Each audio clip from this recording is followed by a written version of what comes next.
Book and a Bev.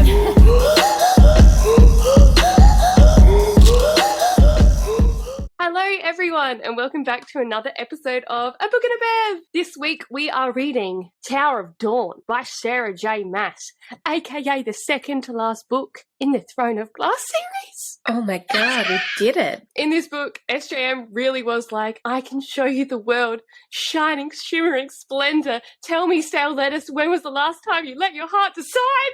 Bryony, I was you not should have singing it. sung it. I'm not singing it on the I internet. can show you the world. Shiny. Shimmering splendor. Beautiful, but no, really. Oh, that was creepy. That was haunting. Yeah. It's just Duva outside the door. That is terrifying. But no, really. We join Nessa and Kale on their journey to the southern continent to not only heal Kale's physical injuries, but also his emotional trauma as well. Could this entire storyline have been solved by therapy at a young age? Yes. But instead, women are carrying the emotional labour, and that's absolutely fine. Wow. Yes.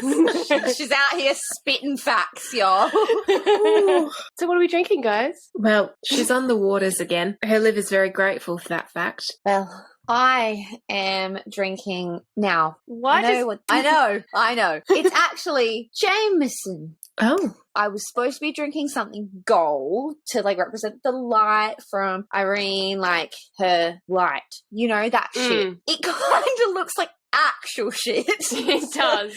But basically, it's triple distilled Irish whiskey, smooth, dry, and lime. Well, I was going to be drinking, in a terrifying twist of events, a coffee-inspired drink after, like, the bitter drink that they talk about every morning, which I'm assuming is coffee, and it's just, like, a cultured way of saying it, but I'm Caucasian. Look, you know when you are reading and you see a word and your brain goes, no, it just keeps going?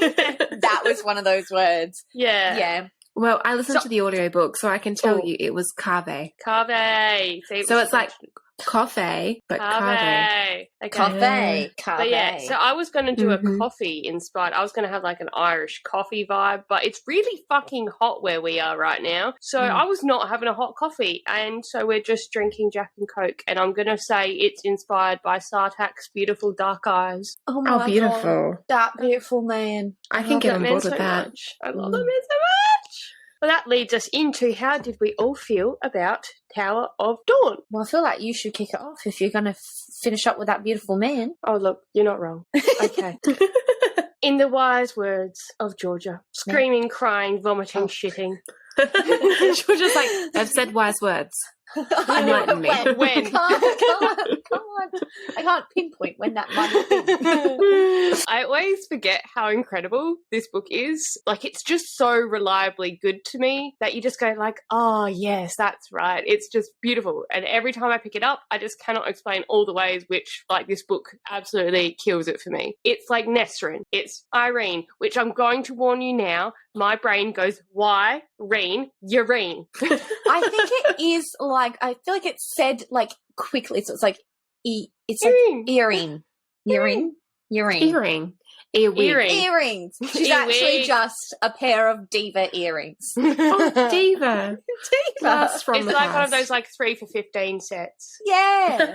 Yeah. But yeah, so I'm going to apologise in advance. My brain, it doesn't matter how many times I've reread this book, my brain wants to go urine. So I'm sorry. It might just happen. But that will just be another name that I'm butchering. So what of it? Add it to the list. Add it to the list. This book is also like the actual redemption arc that doesn't skim over the bad things that someone has done, but instead shows like Kale actually acknowledging his own bullshit and growing. Takes a while to get there, but we get there. And Let's take a while. also, I have a personal bone to pick with the entire SJM community for not thirsting over Sartaq enough. The winged fucking prince. This man. He's so beautiful. I love him.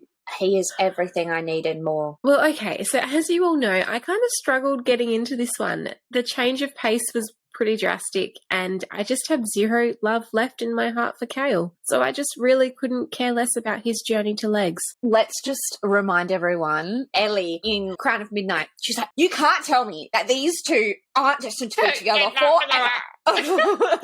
Okay, We can all grow. I had not met Rowan at that point. That's true. That gets us all. Because the minute you met Rowan, you were like, fuck off, Kale. Who's Kale? If he walks again, I don't really care. At the beginning of the book, I'm unfazed. But alas, the more I read, the more I loved. And Irene's just a sweetie. I really liked her. She's giving me Meredith Grey vibes in all the right ways. Did I find it amusing that Nesrin and Kale were both like, thanks, but no thanks to each other? And then they just jumped into bed with like the next person they saw?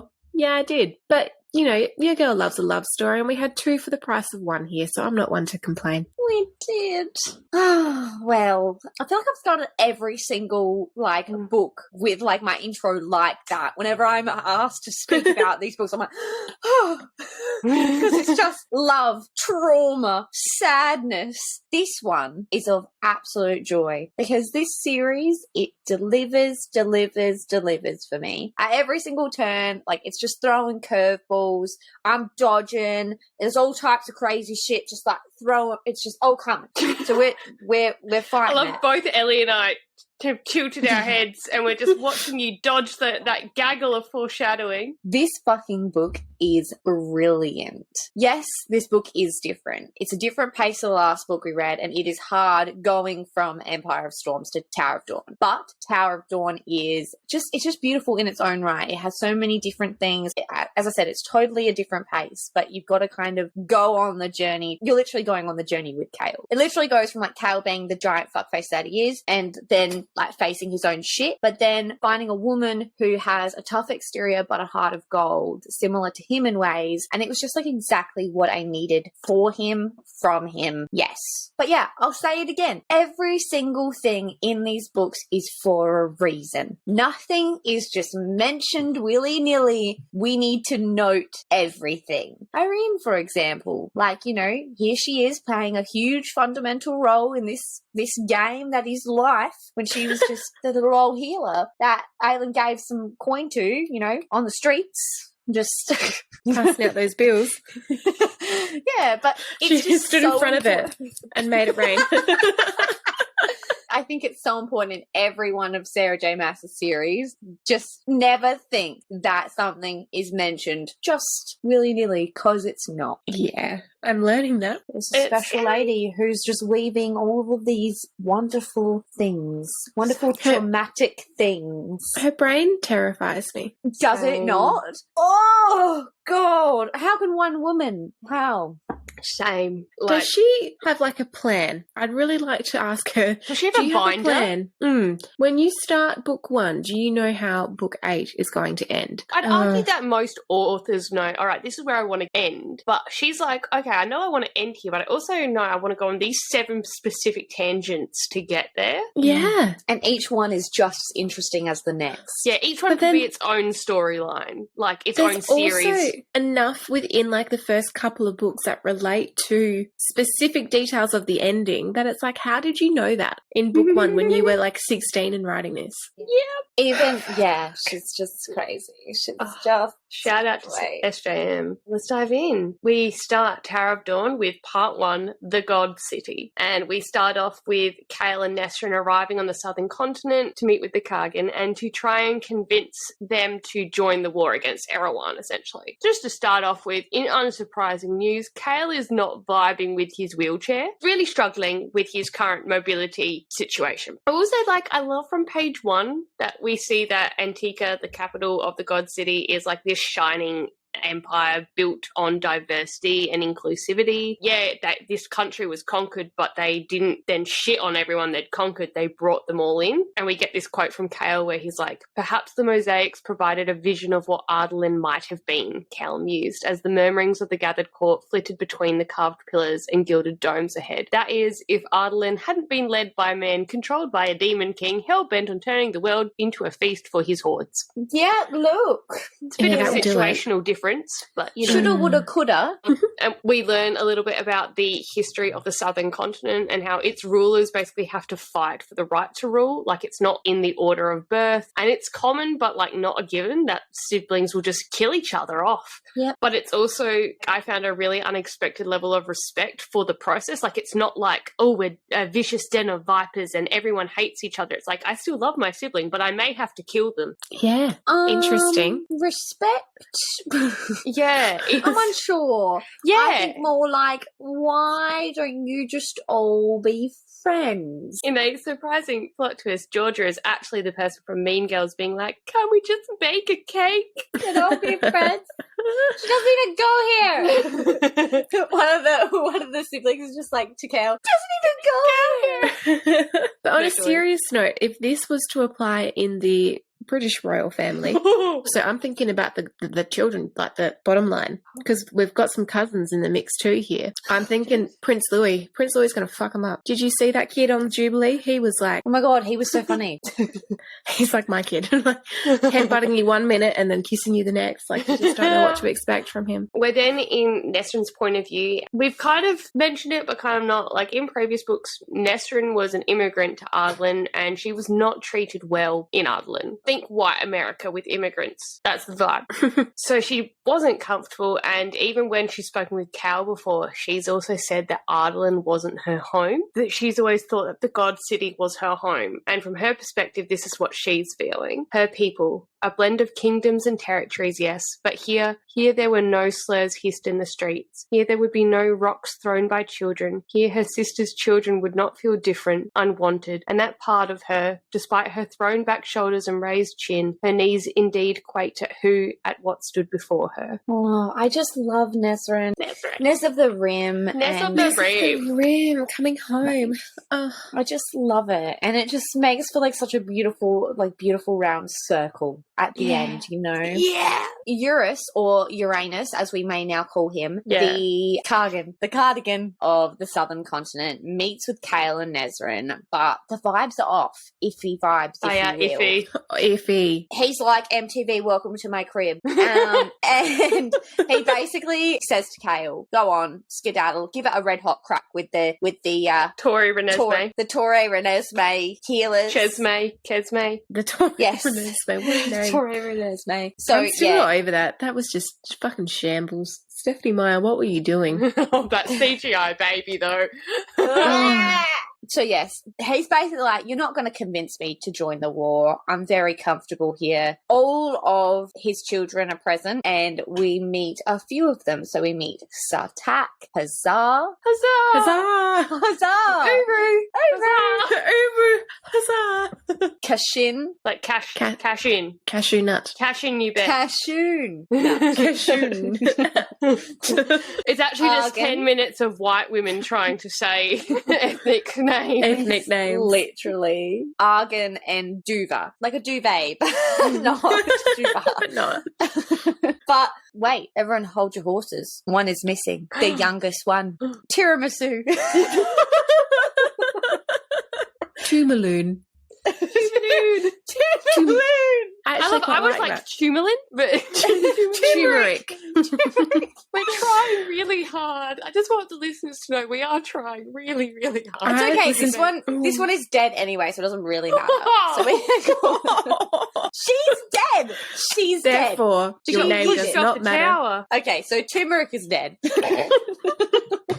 Turmeric is dead, and Nez of the Rim, she knows all of the heirs. She's like, look at wall, and then she looks at Sartaq, The sexy one. the second of the born heirs, and they like The make second of the born. He is in fact a baby born. Oh my god, did you ever have the baby ones where they could pee? Yes. He's just pissing everywhere. Anyway, he's not pissing, and he's not a baby one. So Sartaq's a beautiful man with strong bladder control. Thank you very much. He's got a good pelvic floor. He does. His urethra is intact. Until I break it. I was going to say, unlike mine when I let him at me, but anyway. Literally. So, yeah, she makes eye contact with Sartaq across the side of the room. And when they, like, break away after a period of time, bear in mind, Just She can feel his gaze on her like a phantom touch. Oh. It's beautiful. We all love it. We're all there for it. We're already cheering for Sartaq over Kale. We're already like, yes. Pretty much. Just We've had push eye contact and it's already been better. It's already Literally better. no words. Just push None. the chair down the hallway and let him roll. Let him go. Literally. So yes, Kale and Ezrin didn't know that Turmeric died because they'd been at sea. They then learn, on top of this information, that Rifthold has been invaded, and not by Russia. There's no bloodies. No bloody daddies. Inside. But there is No bloody I was about to say flags. I meant vows. No flags. It's actually just vaginas waving flags.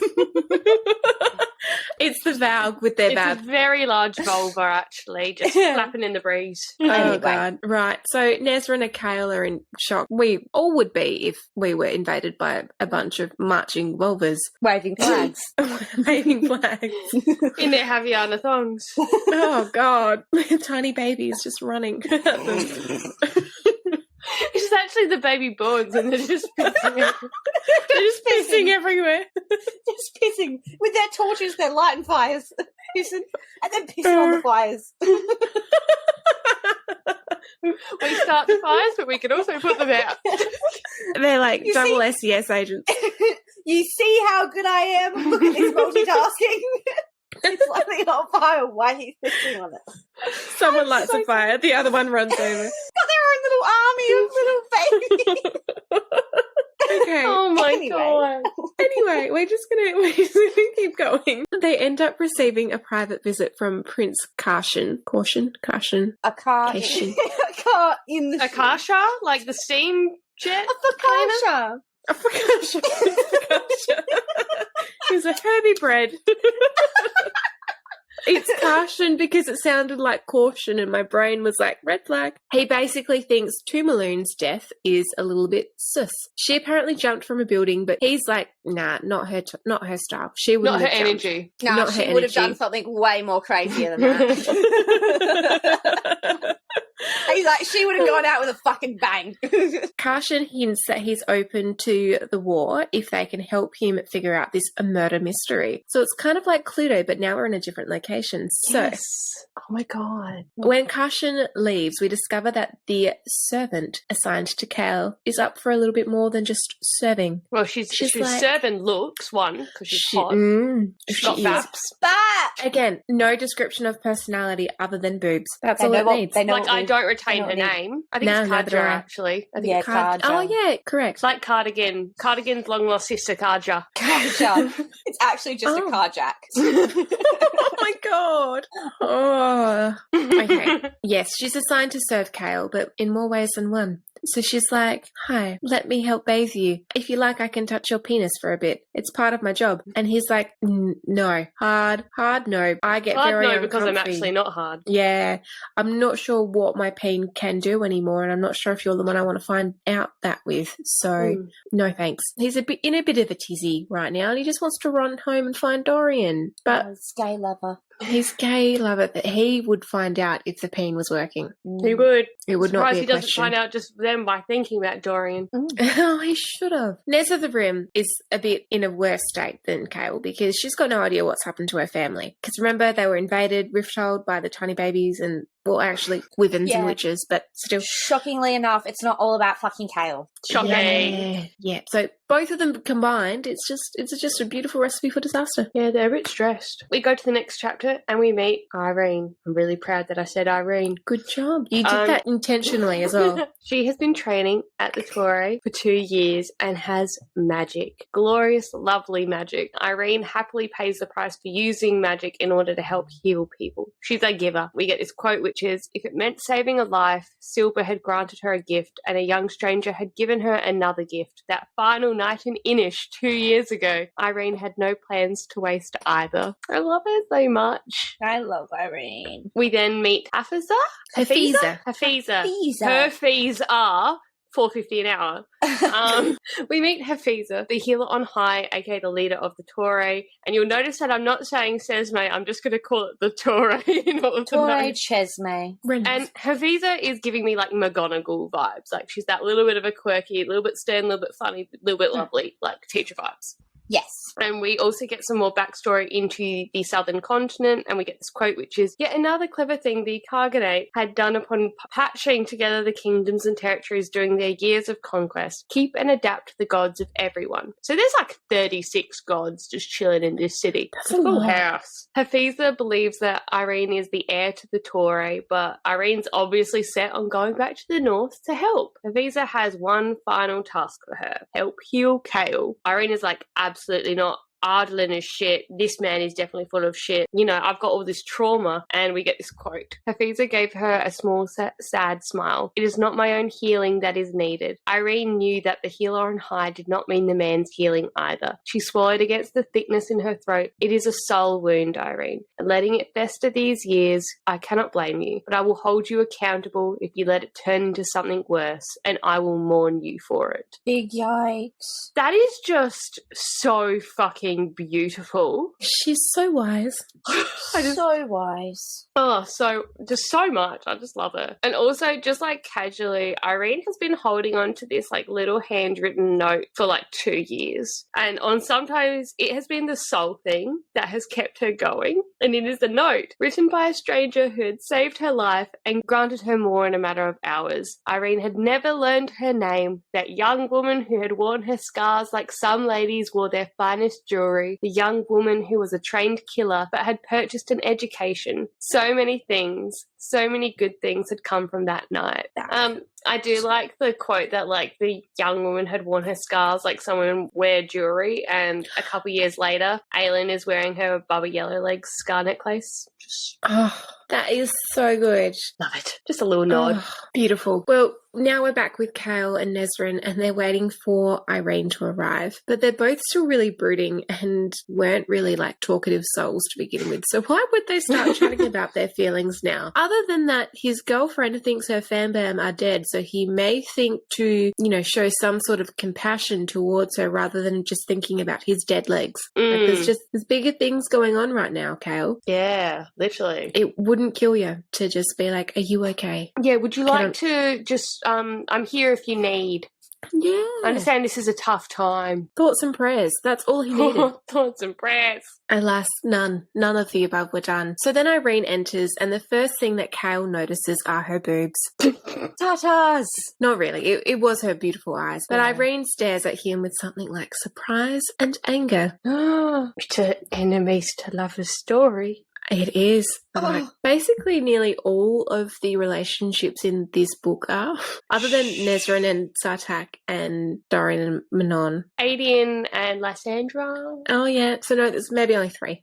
Yeah, 3. Okay. 3 and 3 for 3. There we go. So Irene is not a happy camper and starts asking Kale questions, but Kale notices her accent is from Fenharrow, and like the good little detective he is, he reads between the lines that a young female healer from Fenharrow, living on another continent because she was forced out by colonizers who were hunting magic users, might have an issue with him being the hand to the king of Ireland. I don't my God. like it when men assume things at the best of times. I am like, if we want you to know something, we'll fucking tell you. Otherwise, keep your fucking mouth shut. He needs to learn that lesson. So Hussar appears, and we learn that her and Irene are friendly, which is surprising because Hussar sounds like a bit of a bitch. Oh, But She's an absolute toad, but I kind of love it. I don't at all. I fucking hate her. I'm just like, you're fucking cooked, but it's weirdly good energy for me. It's Oh. too fucking bipolar for me. Like, one minute she's a fucking spastic, next minute she's like, you think you might be okay, and then the next minute she's literally like, She going reminds to me of fucking like, kill you. yeah, she reminds me of all of Aylin's worst impulses added with a pick-me girl. ooh, Being like, I'm the tough girl in the family. I'm different. yeah. I'm not like other girls. I'm a pterodactyl. Yes. Yeah, she doesn't give me good vibe. But we are glad to see that since the end of Queen of Shadows, Kale is a lot more open to magic, which thank God. He was giving old white guy vibes for a really long time, who was just frightened of anything different to him. Therefore, it must be bad and ruining the world. It's just sound logic, and I'm very glad that he has improved on that. Yeah, same. Giant fucking idiot. Irene's examination leaves a lot in the air, which I'm not too sure what they were expecting. She's literally just come in it's and an initial consult, guys. Yeah. We can't give you formal advice in an initial consult. No, her report will come. Jesus Christ. Give her 3 to 4 business days. So she has experience with these injuries, but the trauma may be too much because he's a little bit fucked. And she's a little bit fucked. And she's a little bit fucked. So why don't they just fuck each other? We'll get there. But Kale does not expect her to return. Seems fair, to be honest. Irene confronts Hafiza to be like, yo, I cannot do this. This is my boundary. But Hafiza is like, fuck your boundary, and talks her down. And Irene basically agrees to go back. Nesrin basically takes the day to go see her family in the city and is stopped by Sartaq. They chat. He's actually just blue tack. He's just on the wall. I'm ready. Hey. They chat. He's a blue tacked baby born. To the wall. So you need actually a lot of blue tack to And do he's that. just pissing on you. Pissing. It's actually just like a water fountain in the wall. It's just the baby born. Just the prince in architecture. disguise. They chat about how stories of the winged prince existed even across the sea in Ardalan, and already Nesrin and Sartaq are stealing my soul. And we get this moment. Sartaq's dark eyes settled on her, their unwavering focus enough to make her glad not to be on the receiving end of it too often. Not for fear, but it was unsettling to have the weight of that gaze wholly upon you. We'll get used to it, baby. It's hot. Sartaq basically offers to take her for a flight on his rook, but Nesrin is also a detective and understands that Sartaq is telling her like when and where it would be safe for them to discuss business and not the business in his pants. That will also come later. Oh, literally. Yeah. I actually want to read smart about Sartaq. Yeah. That's one thing I need. I need like Sure, there's graphic sexual fanfic. content.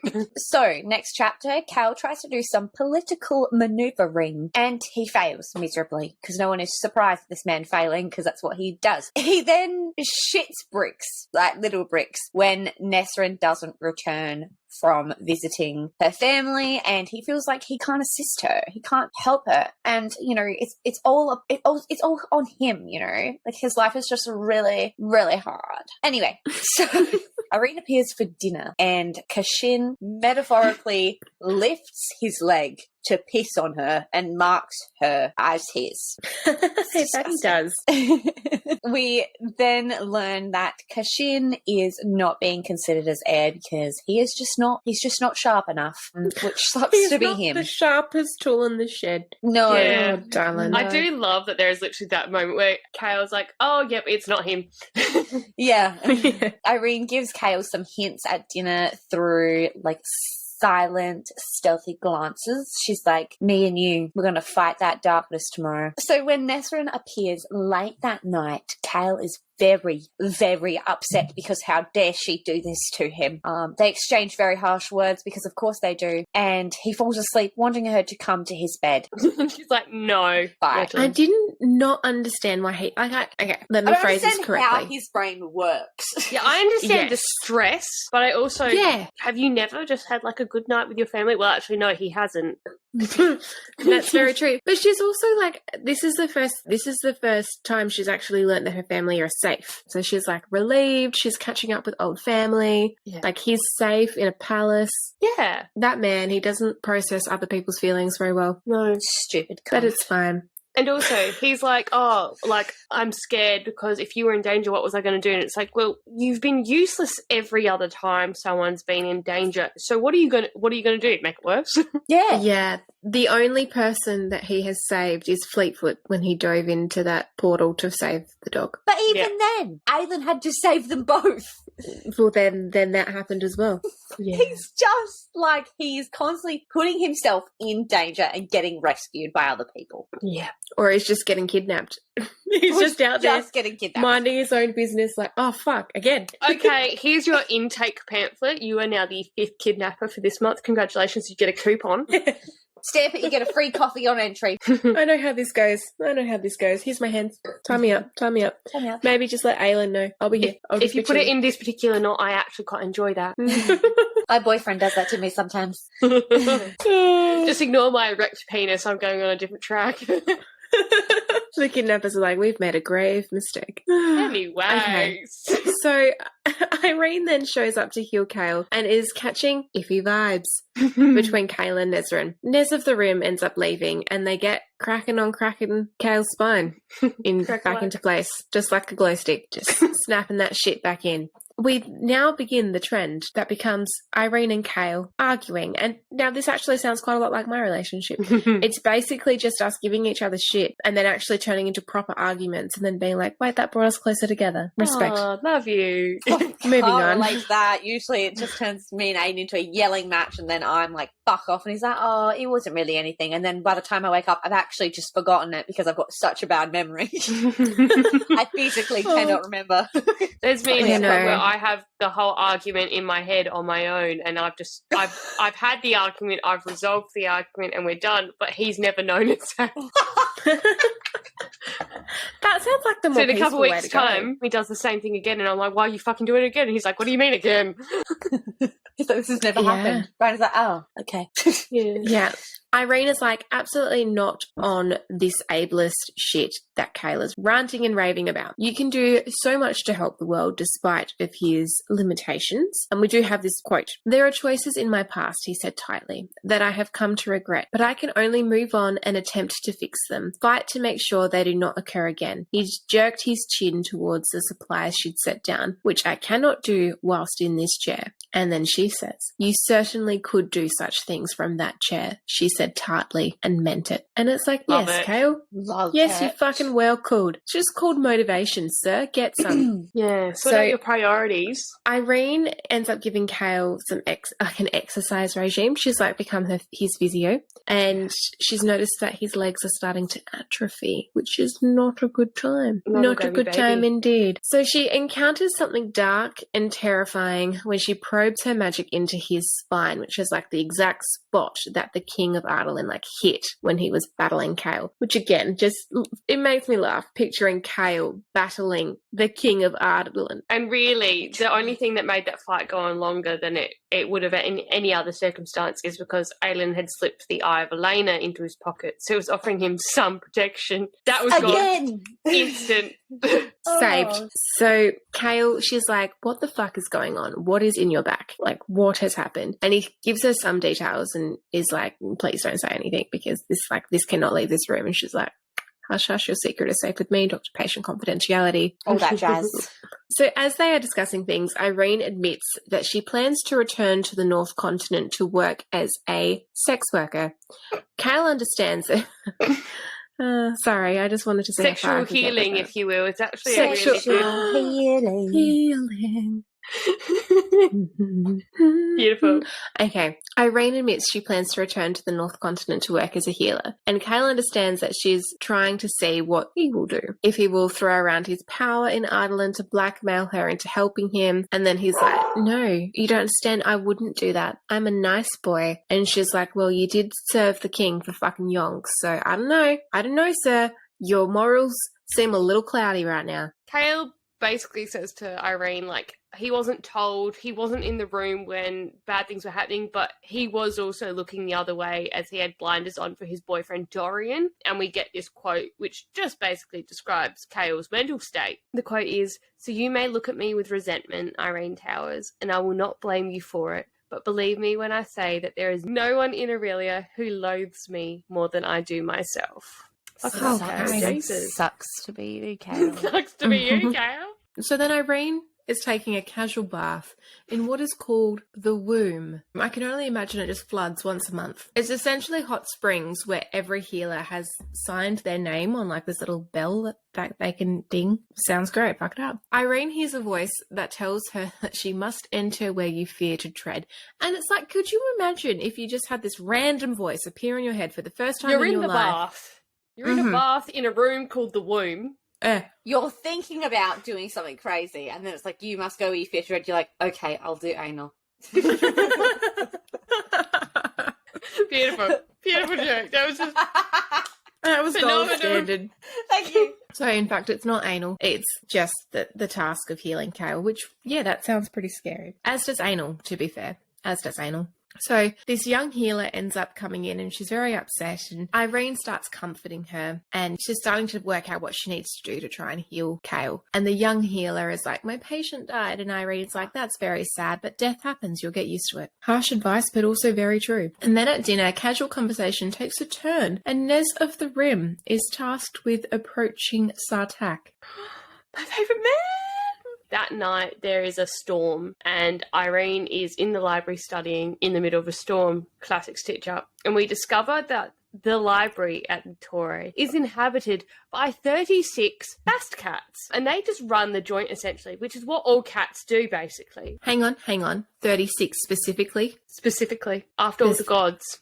Oh, okay, no. I'm like, are they the gods? Are they the gods in the bodies? It's actually the gods are the cats. It's the cats are gods. This quote we get is, each was as individual as any human, save for those beryl-coloured eyes they each bore, and the fact that they all were just as prone to curl up in a lap as they were to shun company altogether. Some of the healers, old and young alike, swore the cats could step through pools of shadow to appear on another level of the library. Some swore the cats had been caught poring through the pages of open books. Reading, which honestly I'm not even surprised. Cats are fucking crazy. Oh my god. And because it's Sarah J Maas, I'm like, is this something we need to note? Yeah, cats can read, okay. So Irene discovers a book about word gates and the Valg, specifically about 3 Valg kings. Orcus, Mantix, and Erewhon. Good. But that's a horrifying development. Yeah, now there's 3. They've multiplied. That's not good. So we've got a terrifying quote, which is, it had been done in sparing colours, blacks, whites, reds, and the occasional yellow. Or yellow. It's always just occasional. It's never the primary, is it? Never features. Sorry, tangent. I'm really beautiful. All painted by a master's hand, no doubt an illustration of whatever was written beneath it. The illustration revealed a barren crag, an army of soldiers in dark armour kneeling before it, kneeling before what was atop the crag. Side note, what's a crag? It's like a suspicious crack. Like it's not like such a... I think it's not like a crack is like a harsh crack. Like if you imagine a crack in the earth, crag is more like when it's a bit more crumbled, I think. Okay, suspicious, yes, right. Suspicious. Okay, so continuing with the quote, a towering gate, no wall flanking it, no keep behind it, as if someone had built the gateway of black stone out of thin air. There were no doors within the archway, only swirling black nothing. Beams of it shot from the void, some foul corruption of the sun falling upon the soldiers kneeling before it. She squinted at the figures in the foreground. Their bodies were human, but their hands clutching their swords, clawed, twisted. That's a problem. Mm-hmm. That is a big problem. Not ideal. Honestly, question, why did the Val Kings want to come and explore this continent, this earth anyway? This I think dimension? they just found this earth and went, well, that's a tasty snack. So Irene finishes that and she's obviously shooketh, and then she realises that there is someone in the library with her, stalking her. And she uses the lessons taught to her by that stranger in Inish and starts to make her way out of the library when she comes across the husk of a young healer, the woman who she was just comforting, like in the womb. Oh no. And she's not gravy baby. She is just yeeted like a dehydrated fruit. Irene gets out and we discover that the the Torre basically has this bell alarm system, and so they manage to successfully evacuate the Torre, but no mysterious creature or person that they don't recognise comes out of the library. Not good. Not good at all. The game of Cluedo continues. The plot thickens. So, quite obviously, Irene is then late to heal Kale the next day after that turn of events. She explains to him what she found in the library and that the healer who was killed looks like her. And she was like, I think this was a targeted attack against me because of you. And he's already giving off almost who did this to you vibes. Kind of. He's very protective of her, which is great, and I'm here for it, but he has literally just met her. A little concerning and possessive. He wants so badly to be able to look after people. He really does. It's like his kink. Yeah. Just Or a his shame love that language. he's so shit at it. Yeah. Irene asks Kale to help her with a self-defense class for the girls at the Torre. She says that Kale can ride a pony to the Torre. He's a horse girl. So Irene cracks her knuckles and dives into Kale's back injury, and Kale starts screaming. Irene realizes that whatever darkness is in Kale's back hates that bitch. Like, she is its number one worst enemy. And in order to heal Kale's back, they're going to need to work through the magic that remains as it's blocking the physical bones. Like, yeah. Yeah, she that's describes, right. like, his back injury, like, she can feel where the nerves and the muscle and the bones are broken and disconnected, but she literally can't get to it because of this darkness. That's right. Listen to Bryony. She knows what she's talking about. Kale will also, along with that, have to face and fight it, as it will feed off his trauma. Kale is like, no, I is a man. I is fine. So she like hands him the leather strap, and she's like, well, buckle in, mate. You're about to get the ride of your life, and it's not going to be in a good way. Absolutely not. Nesrin is having a drastically better start to the day as she watches the sun rise from the skies with Sartaq. Sartaq and Nesrin are like discussing the war from Kadara's back. And we learn that the Rook Riders are loyal to the Winged Prince, the Navy is loyal to Hussar, and the cavalry is loyal to Kashin. Sartaq is basically open to hearing them out, but warns Nesrin that the southern continent is beautiful, but it's also got its hidden dangers. We are also picking up from like the conversations the royals are having with Kale and Nesrin is that they're kind of scared of Aelin because everyone knows that she was an assassin at this stage, and they're kind of like, wow, she seemed super fucked up. Are you sure? But they're going to have to convince them. Oh, if only they knew her. Irene takes a breather from Kale's back injury and describes it as a void, a dark new hell. Which doesn't that just sound lovely? That's what you want an injury to be described as. Yeah. Yeah. So the dark gives her a vision of Morath and what is growing there, which again, deeply concerning. Not ideal that someone can look at your back and see that. So yeah, Irene is so exhausted that she nearly passes out. Kale is caring for her despite Irene's attempts to dissuade him, and Kaja brings them a peppermint tea with honey. But like, we just get this weird quote where it's like she puts way too much honey in and Irene's a bit shitty with it. And it's like, okay, no worries. Kale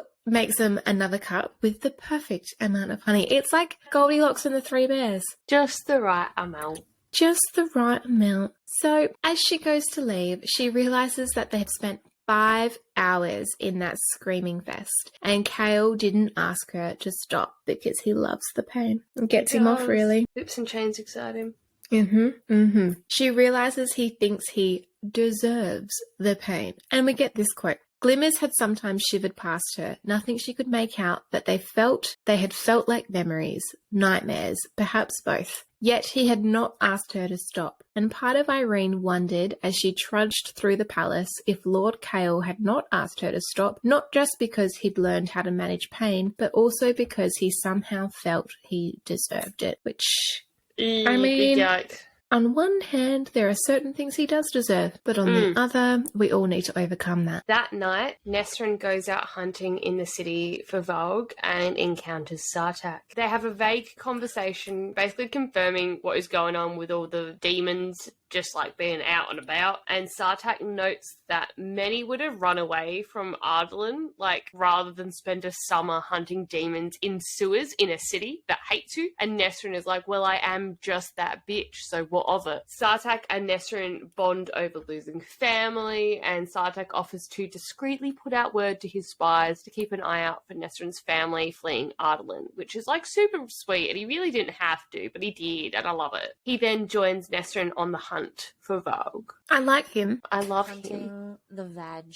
Hunting the vag. He can hunt for my vag. I mean, it's around here somewhere. Fucking good. So, it's sunrise, and Irene is still in bed when she's supposed to be meeting with Kale. She races down towards the courtyard, but he's already getting himself up on that saddle. He's like, all right, newfound will to live. Let's go. He's doing it without the helping ramp because, of course, he fucking is. Mm-hmm. But he has a short enough horse that it should be okay. But he, like, launches himself up, and one of the soldiers, Shen? Love Shen. He comes to help. We love Shen. Bless him. But Kale isn't happy about it. And all he does is, like, nod in thanks. Because men don't show emotion. They just nod at each other. He's up on the horse. We're all very proud of him. Yippee-ki-yay, whatever. Irene is also up on a horse. Well, no, she's not up on a horse yet. She's proud of him, too. Irene also magically arrives on a horse.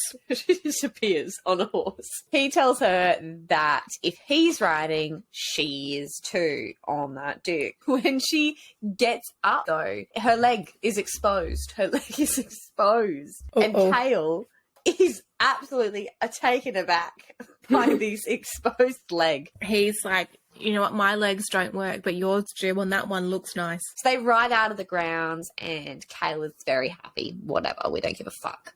Kale is getting quite jealous because everyone's staring at that exposed tan line of Irene. Not because she can use her legs, all burn.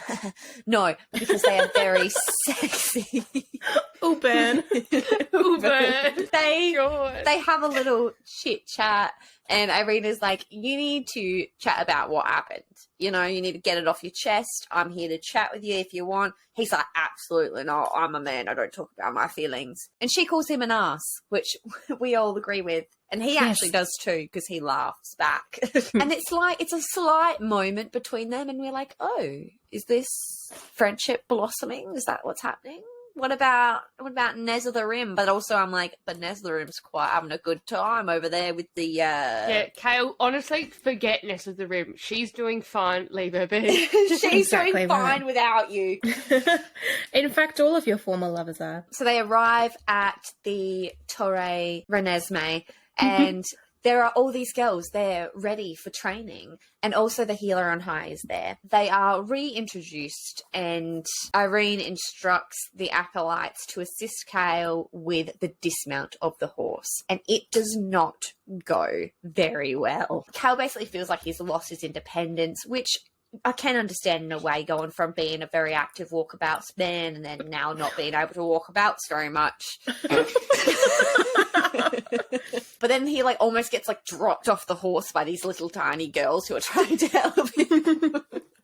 They overshoot. They're just like, and then they just kind of like drag him over their shoulders with his legs just like flailing. Hanging there.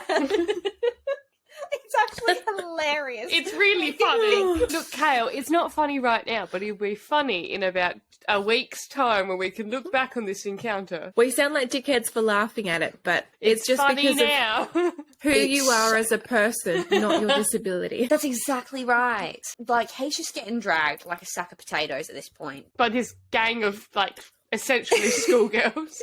14-year-olds. Yeah. And Hafiza offers to assist and tells Irene to get the girls ready for training.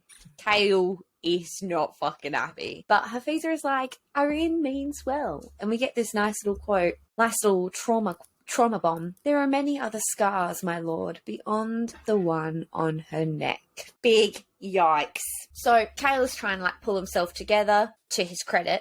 It's not working very well. He's thinking about how he trained with his men, like rest and etc., and how they're all now dead. But he keeps trying. And their first lesson is going to be how to flip a large man onto his back in 2 moves or less. It's some wild sex move.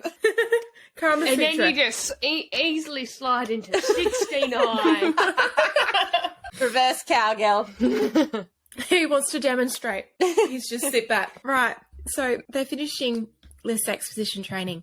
And Irene is like, what the fuck is up your ass, Kale? Because we took that dildo out so long ago. You should be fine by now. Because he's basically being happy with everyone but her. And we've all been in that situation where... You're like, what's wrong with me? I'm actually quite funny. Yep, right. Well, he doesn't speak with her until they're back at the castle, which is like a half an hour, 45-minute horse ride. So he's like, are you going to help me get off? Or will you get one of your teenage girls to help me? That is a very bad sentence. Not get him off in that way with the teenage girls. Get him off the horse. Irene is like, well, fuck you then, and then just leaves him there. So, yes, more power to you. But honestly, this man just needs a lesson in normal human communication. Like, yes, perfectly reasonable to be upset and frustrated in that situation. But how fucking hard is it to say, soz babes, not in the mood. Those vibes were iffy and I'm just not feeling it. But no, he's a big man baby. So they don't end on good terms. She's like, right, I'm just going to leave you be and you can calm the fuck down. And she ends up running into Karshan, and he says he has provided extra protection around the Torre since the attack. And she's like, thank you. And I still don't want to fuck you, but thank you. It's a bit awkward because Irene wishes she could love him, but she just can't because... Yeah, FYI, Karshan wants to fuck/marry Irene. We didn't highlight that.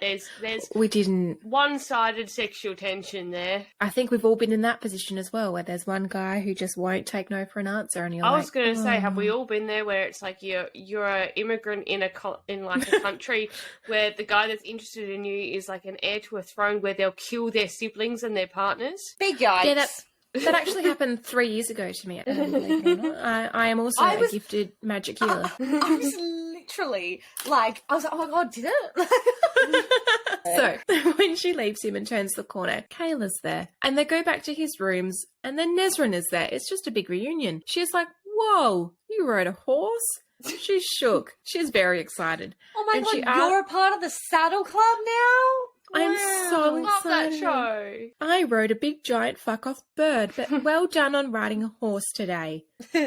Pats him on the back. That he can't feel. Oh my god. Fuck it up. She's shook. She asks if she can show him her uncle's home and he agrees, and then she kisses him on the cheek and she's like, all right, see you later. Bye. I've done my good deed for the day. Yeah, pretty much. So Irene and him are going to do some healing. Not the sexual healing again, but just normal healing. Kale still isn't very happy, of course. He says that she made him feel like a prized broken horse. A whore. A prize broken whore. I like that he's like, I'm still a prize though. I might be broken. Yeah, we get these couple of quotes, which is, you make me sit here mostly naked in this room, and yet I have never felt more bare than I did this morning. Big yikes. Yoinks. Then we follow that up with, everything I thought, everything I had planned and wanted, it's gone. All I have left is my king and this ridiculous slim scrap of hope that we survive this war and I can find a way to make something of it. And Irene says, of what? And he says, of everything that crumbled in my hands. Everything. His voice broke on the word. Oh. Irene silently offered Kale the leather bit. He slid it through his teeth and clamped down lightly. She stared at him, his body braced for pain, face unreadable, as he angled it toward the door. Irene said quietly, soldiers from Adeline burned my mother alive when I was 11. And before Kale could answer, she laid her hand on the mark atop of his spine. Yikes. Ooh. She's dropped that chestnut and she's like, strap in, sunshine. Kale is not all gravy, baby. He's living in his, like, all of his memories, all of his bad memories specifically. And we get this big, big quote, which again, will we ever apologise for the amount of quotes we're throwing in for this series? The answer is no. No regrets. No rugrats. Yeah, no rugrats. Kill the babies. The quote we get is, the void showed him fire, a woman with golden brown hair and matching skin screaming in agony towards the heavens. It showed him a broken body on a bloody bed, a head rolling across a marble floor. You did this, you did this, you did this. It showed a woman with eyes of blue flame and hair of pure gold poised above him, dagger raised and angling to plunge into his heart. He sometimes wished she hadn't been stopped. The scar on his face from the nails she'd gouged into it when she first struck him, it was that hateful wish he thought of when he looked in the mirror. The body on the bed and that cold room and that scream, the collar on a tan throat and a smile that did not belong to a beloved face. The heart he'd offered and had been left to drop on the wooden planks of the river docks, an assassin who had sailed away and a queen who had returned, a row of fine men hanging from the castle gates, all held within that slim scar what he could not forgive or forget. Ooh. I just don't know how I feel about it. It just like that quote, it's giant, right? But it literally sums up everything that's happening to Cale. Like, every moment that changed him, he can't forgive himself for, that he can't address because he's too scared of his shame, and it's just becoming something else and ruining his life. Yeah. I don't know. I just feel like he just annoys me. The way in which he handles things annoys me. He doesn't handle it well, and he doesn't handle it well for a long time as well. But it's all there. Yeah, he does have trauma. I don't think Aelin leaving him on the docks was trauma. He caused that. He is the reason for that issue. And they wouldn't have made it. Again, like, he could have been with Selena, but Selena was never Selena. She was always Aelin, so they were never going to work. And he even acknowledged that. Yeah, he also had issues with her being an assassin anyway. Even if she was just Selena, he had issues with that still. Yeah. That he did. I get what you mean. That whole quote, it just screams martyr. Like, he can't look at the situation for what it is, which is like a really fucked up thing that's happening in the middle of essentially a war. And like, it's my feelings. I'm upset. Yeah. This has all happened to me. Yeah. But then, like, I deserve it. And it's like, no, mate. Like, as it goes on, you obviously get to delve into it all more, and he becomes more forthcoming with everything. But it's just, every time he mentions something to do with Aelin, I'm like, fuck off. Mm-hmm. Shut your damn mouth. Don't talk about our fucking queen like that, all right? Exactly right. So Irene cocoons him inside of his mind. And then when she lets go, Cale emerges as a beautiful butterfly. He just flies off the page. He does. He sits upright. Her nose is bleeding heavily, which is not great. She's having one of those, like, 11 from Stranger Things moments. Yeah, or it's just, like, really hot outside. It's a really hot day. It's a really hot day. She's got nosebleed. So, he apologises for what happened to her mother. He tells her about the headless hoe, Saoirse, and how he should have been the one to allow Dorian time to run. But it's like, what would you have done? The only thing he could have done is form a distraction, like dropping his jacks, flashing his willy around. As it fell. That's not a good combination. I'm like dropping his jacks, flipping around his willy whilst holding the head. He's juggling them. He actually hits the head like a ball with his willy. He's like, bet you've never seen this before. And the king's like, you're right, I have not. Oh my God. That would serve a brilliant distraction. Like, you're fucked. That's too much, even for me. I'm leaving this planet. Anyway, he thinks he should have done that. But he ended up fleeing instead because he's just a little bitch baby. Irene does the iconic single tear that falls and Cale wipes it away. It's beautiful. It's moment.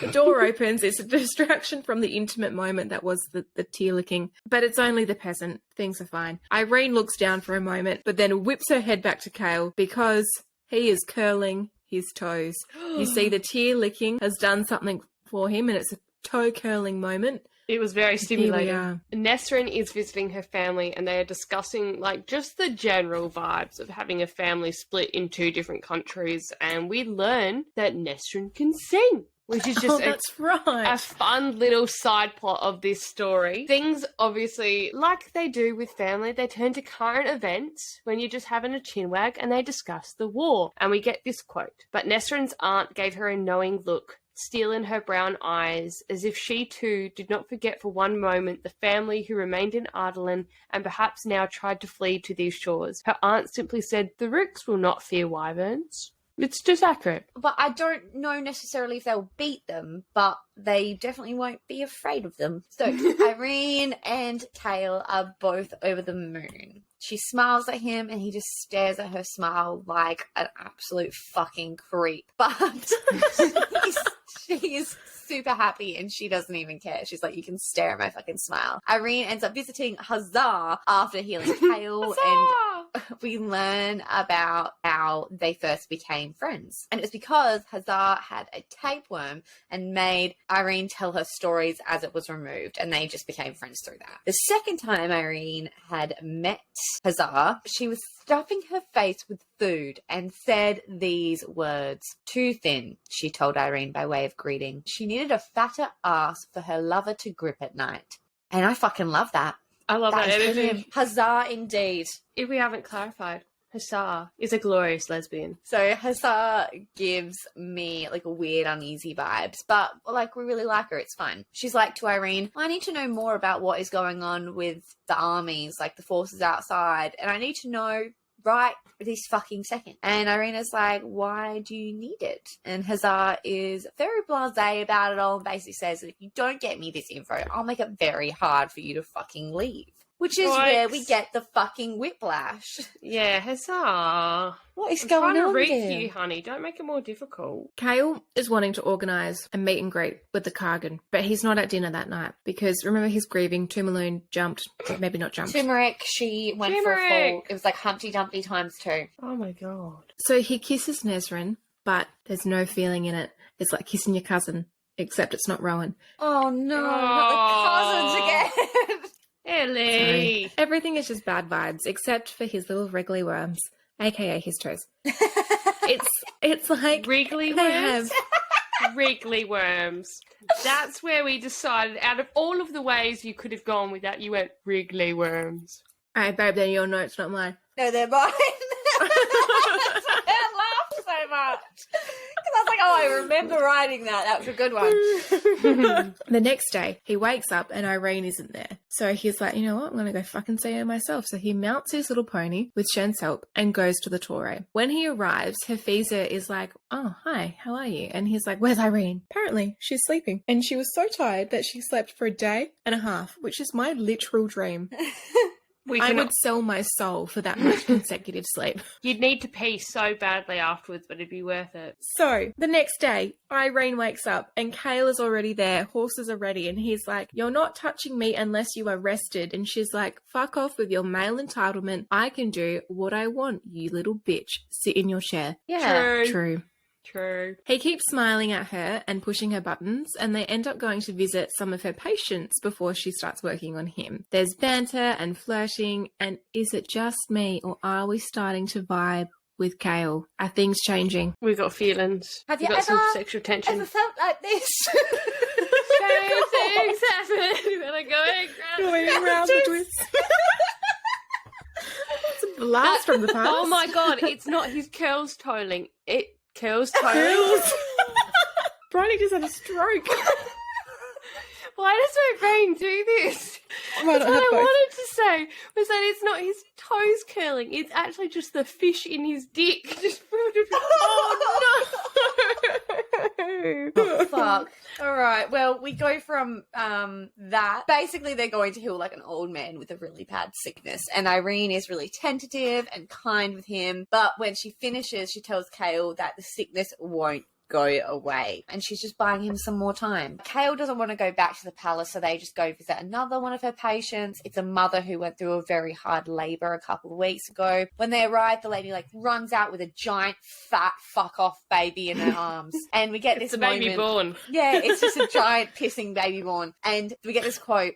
The woman smiled prettily at him, but it turns outright devious as she faced Irene and waggled her eyebrows. Irene is like, no, not Kale. And Kale was like, whoa, I'm insulted because I'm a beautiful male. And she's like, Ness of the Rim, though? And he's like, oh, yeah.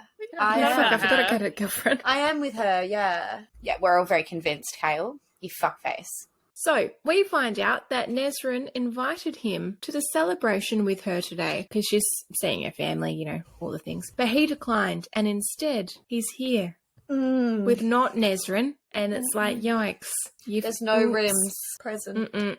There's no rims. Oh, there may be one. But it's very awkward, and it's like, man, just man up, dude. Yeah, stop being a fucking little bitch, Kale. I'm over it. Oh. So they go to a tour around the city, and they become best friends. And when they get back to the palace and dress up for the party, Nesrin comes back. And it's just weird vibes with Nesrin and Kale. They're just dancing around the truth that they both fancy other people, but they're still pretending to be together. Yeah. We all know the reality of this situation. Nesrin hasn't been laid in a really long time because Kale cannot get his member to attention. She needs the D, but he needs to heal. And they're just not compatible anymore. So nonetheless, they go down to the party and they sit at the table together. But Hazar, Raina and Irene walk in together and jaws are on the floor because Irene looks like a goddess. Come on, Eileen. Scrum diddly umptious.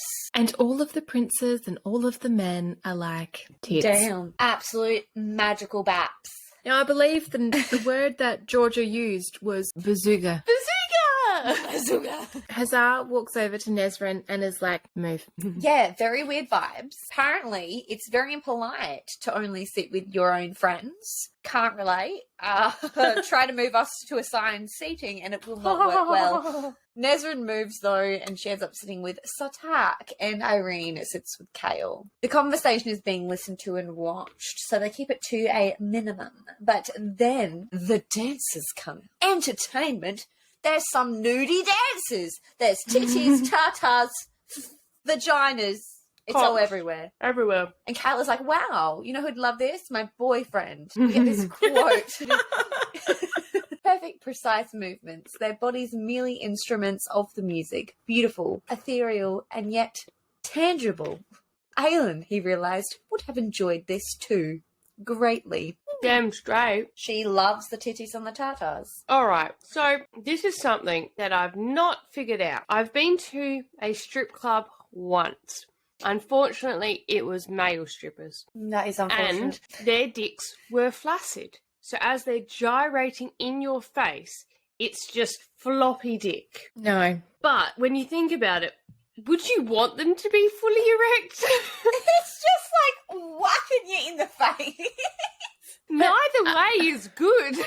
No, I do not understand the concept of a male stripper. No one needs to see that. No one goes, you know what would make my day better? A random penis that is either erect and concerningly so, or not erect and flapping in my face. So they're vibing. There's naked people dancing. It's a whole scenario. And they're just casually blowing like a mild opiate around the room, so everyone's just getting high. Nesrin and Sartaq go off to sit alone, and it's really cute. And Kashin is about to be like, hey, Irene, would you like to sit alone in an isolated space with this man that was consistently trying to encroach on your boundaries? And Kale jumps in and he's like, yo, let's go sit somewhere. I'm already sitting, but let's move. Irene notices the vibes and they go and sit alone. And as they are walking, we get this moment where Kale thinks the back of her dress was mostly open, revealing smooth, unblemished skin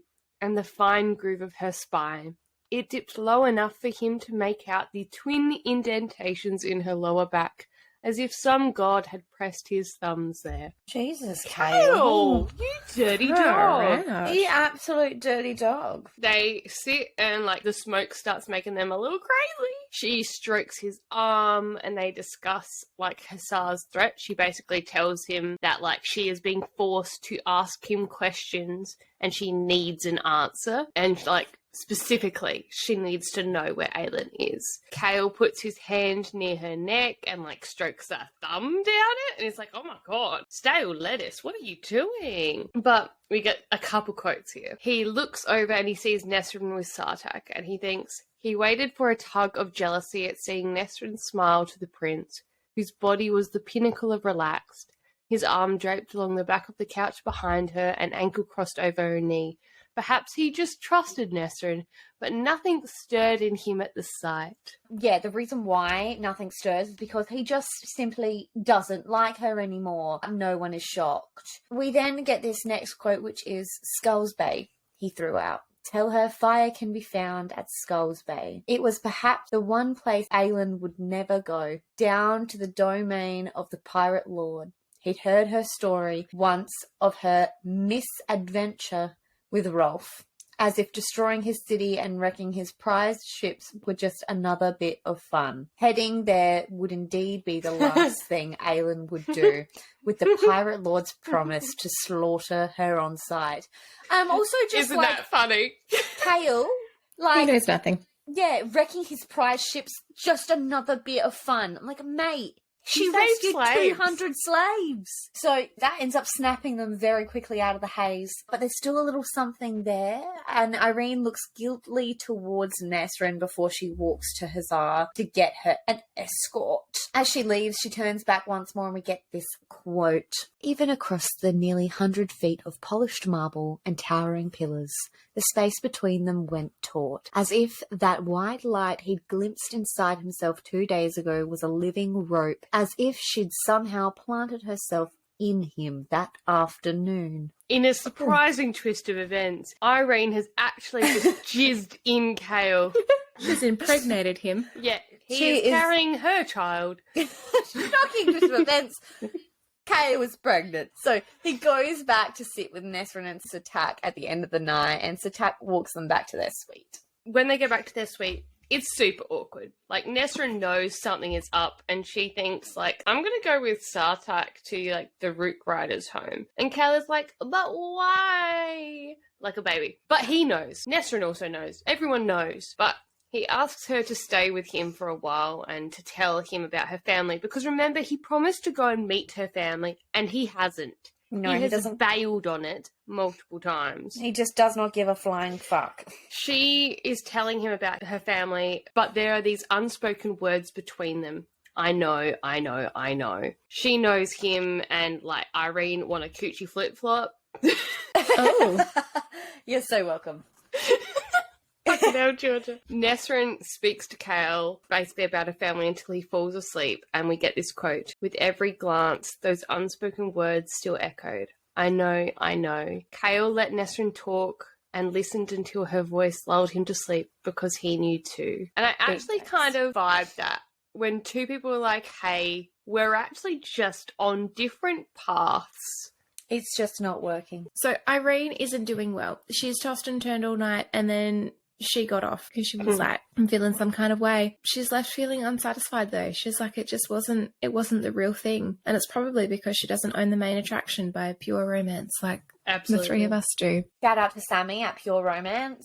So Irene gets up the next morning and is planning to go straight to the castle. And when she arrives, she saunters straight into Kale and Nesrin in bed together. Oh dear. Irene is obviously like, well, shit. And she is pissed off. But she doesn't really know why. She's like, I don't really have a right to be pissed off because he's always had a girlfriend and I've always known that he's had a girlfriend. It all just seems, very interesting. Yeah, and it's like, but he's leading you on, my love. So when Nesrin leaves, Kale comes to Irene and is like, nothing happened, I swear. And Irene's like, yeah, whatever, I'm just going to head on out. Just don't worry about me. Like, you do you. See ya. I'm OG.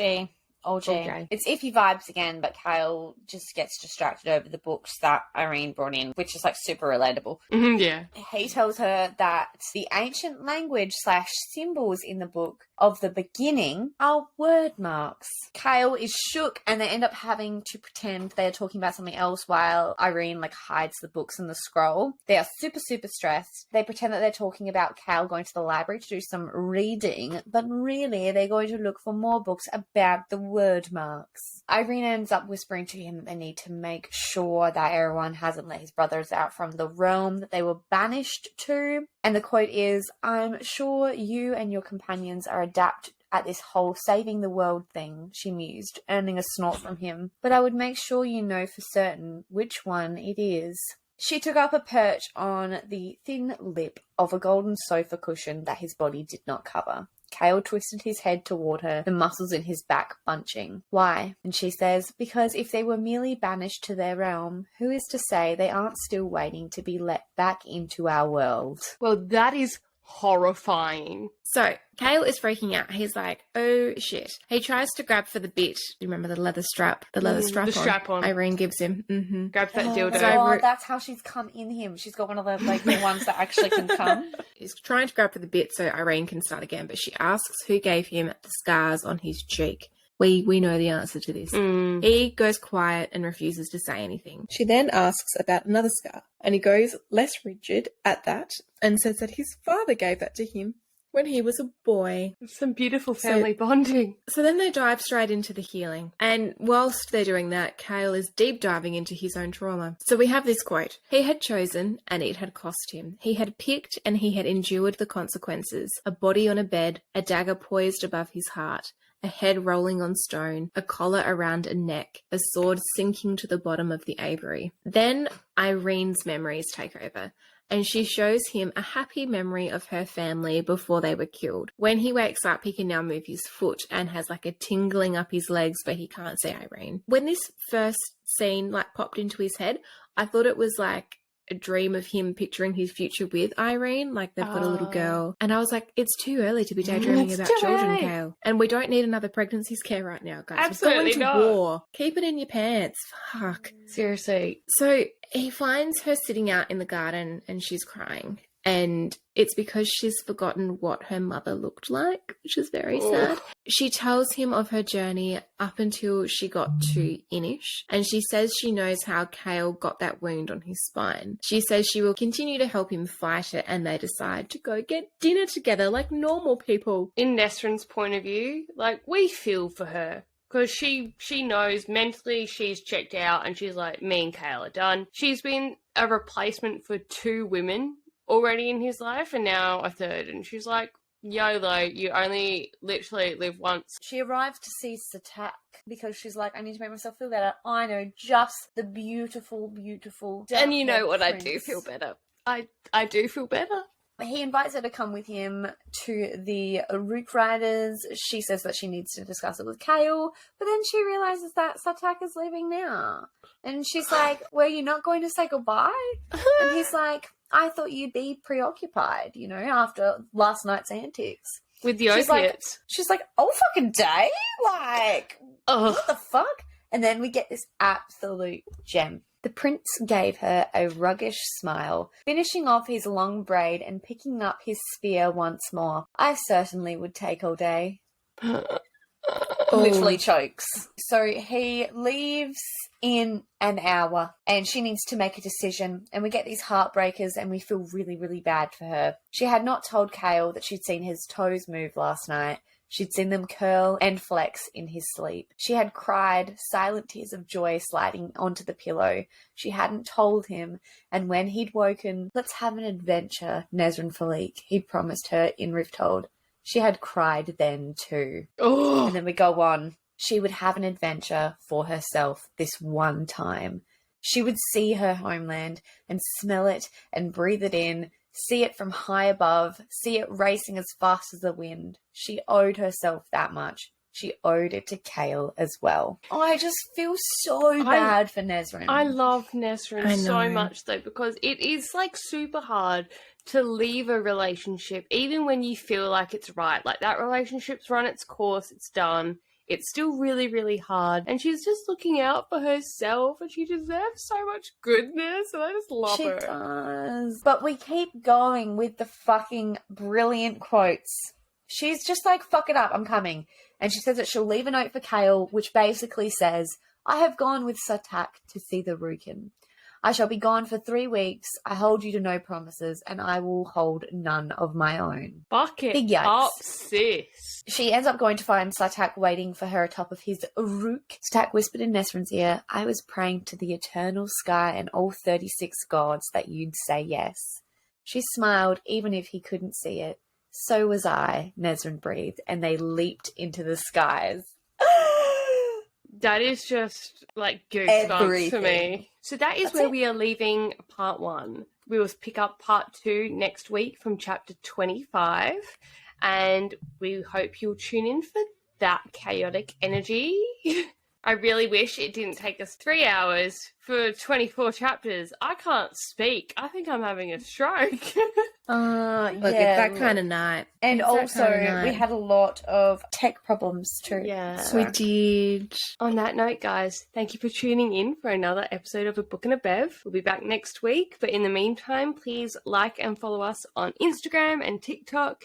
You can find us on YouTube if you want to watch the video of us being absolutely weird, or, listen to us wherever you get your podcasts. Thank you. Good evening. We'll see you next week. For part 2 of Tower of Dawn. Yeah, for part 2. Gird your loins. Bye. Bye. Bye.